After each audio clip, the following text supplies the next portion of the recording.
piso. Ay, swerte ng mga nakabili ng piso.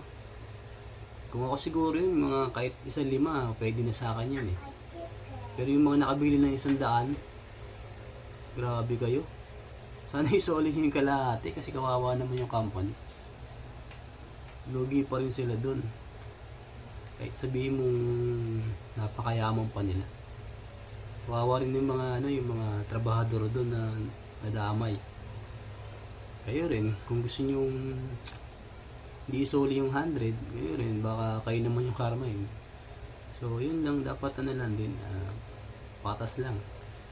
Ibigay niya yung kasi kung ako yun, naka 100 ako na